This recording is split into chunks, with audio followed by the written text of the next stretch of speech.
The Reconciliation Monument. It has been returned to Arlington National Cemetery following its removal in 2023. This is a Confederate monument. Many suggest it was designed and put in place to symbolize the reconciliation after the Civil War. It was taken away, as I mentioned, several years ago. Why was it important for you to bring that back to Arlington National Cemetery? Because we recognize our history, we don't erase it, Will. The Trump administration is following the lead of many fascist regimes that have come before them in censoring museums and art, and what can and can't be considered art, and what can and can't be considered to be history. So we sent a letter to leadership at the Smithsonian just requesting a review of all of the exhibits that are currently shown to the American public to ensure that they're not pushing a political or ideological narrative. And we met with the leadership at the Smithsonian yesterday, and it was really productive and helpful. And I think that we're going to be working together, and it's going to be very collaborative, and it's going to be part of making D.C. beautiful. And to Lindsay's point, in a statement from the White House, we'll read some of that. It says, quote, "This initiative aims to ensure alignment with the president's directive to celebrate American exceptionals, remove divisive or partisan narratives, and restore confidence in our shared cultural institutions." It goes on to say, quote, "Our goal is not to interfere with the day-to-day operations of curators and staff, but rather to support a broader vision of excellence that highlights historically accurate, uplifting, and inclusive portrayals of America's heritage," end quote. Can you expand on that and really what many can see? Look, many people love going to D.C., going to the Smithsonian or learning about it, you know, in grade school and what really is in there. Can you expand on what the president wants to see inside the Smithsonian and ultimately others as well? Of course, yeah. So the president wants to see more positivity, more patriotism. We live in the greatest country in the world, and our Smithsonian institution, which is really the foundation of our education system as a whole and is over 70% funded by taxpayers, should reflect American exceptionalism. So like just about every other country in the world, the United States has got a checkered past. I mean, what should we do in terms of our museum? Should we ignore that? Should that be massaged in a certain way to make it less significant?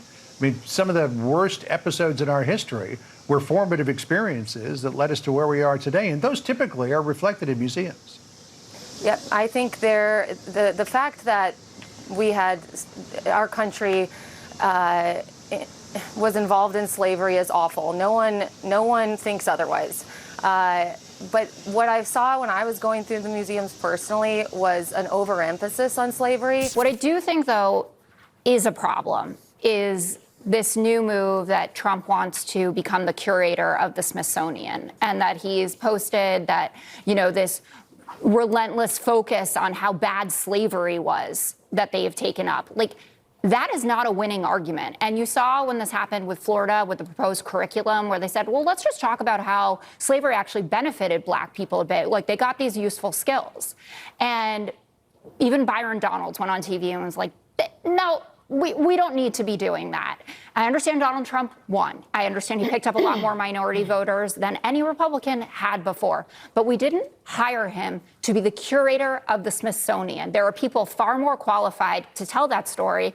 And guess what? I think it's fair. You know, when I've mentioned this before, so in front of an audience that didn't necessarily agree with me, like, it should be okay to say Robert E. Lee is a traitor and we should get his statue down. And it should be okay to just talk about this slavery as one of the worst things in certainly American history and world history. Trump ordered the Park Service to remove signs and exhibits relating to slavery, including this iconic photograph, which shows the atrocious violence committed against slaves.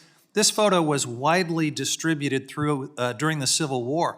It opened people's eyes to the true devastation of chattel slavery. What the hell is going on here? That someone in this administration directed this photo to be removed from a display. And we know it's been reported on good information that that actually happened. Now, the Interior Department seems to be backpedaling. They realize that there's a backlash to this. And so they're going to have to try to put the toothpaste back in the tube on this one. So They are backpedaling, but make no mistake, this happened. This directive did go out relative to this photo and other materials. This administration is no stranger to lying in order to clean up their horrible decisions, and Trump's imperial edict about this that set it in motion is just horrible and unthinkable. The National Park Service is responsible for preserving our history in its entirety, the good, the bad, and the ugly. And that directive flies in the face of that mission, targeting exhibits on things like slavery, Native American imprisonment at sites like Castillo de San Marcos National Monument, the incarceration of Japanese Americans during World War II. Removing these exhibits from places that teach and interpret our history is not patriotic. It is pure propaganda. It's un-American. Our national parks are not monuments to a single sanitized version of American greatness. They're places for all of us to confront and learn from the full complexity of our past. True patriotism means acknowledging our nation's history in its entirety, including our mistakes, so that we can learn and grow from it. An honest reckoning with the past is the only way to build a more perfect union. We should all be ashamed that this administration is doing this stuff on our watch, and you folks have been complicit for too long. I am a historian of the United States who has spent my career trying to understand the full story of our country, and it really concerns me to simplify and even falsify that story into a false uniformity, because if you can erase people from the past, it becomes legitimation for erasing people from the present and the future. While the National Park Review is ongoing, administration officials have ordered the removal of signage and materials related to Native Americans and slavery, reportedly including a reproduction at Georgia's Fort Pulaski National Monument of the Scourged Back, a well-known Civil War-era photo of a formerly enslaved man with scars on his back. Manning says the photo was circulated widely at the time. Americans in the 1860s could handle the hard truths about the past and could be inspired about them to do better. I think that it's striking that the administration doesn't seem to think that Americans of the 21st century have the backbone of Americans of the 19th century.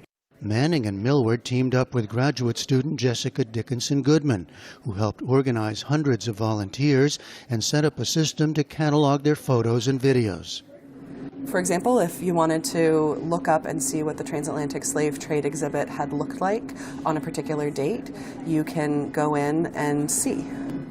While exhibition rotations are routine, the project aims to track changes brought on by this unprecedented involvement by the White House.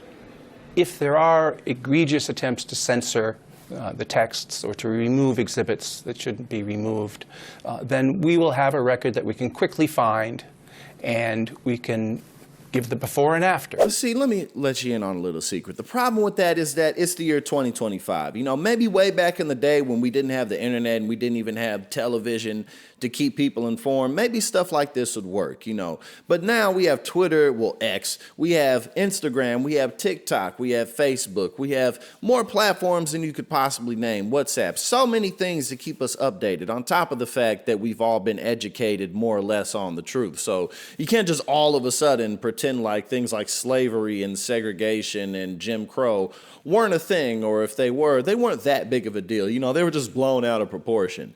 On top of how big of some old man ass bull is this? Like Donald Trump, like, it's not fair the way that they talk about slavery and portray it. It's just how things worked back then. And, you know, people didn't have a choice. People didn't have an option. Just like I never had an option when I rip off the people, when I lie to the people, when I scam the people. I never had an option. I never had any other choices. Like, bro, you've lost this fight long ago.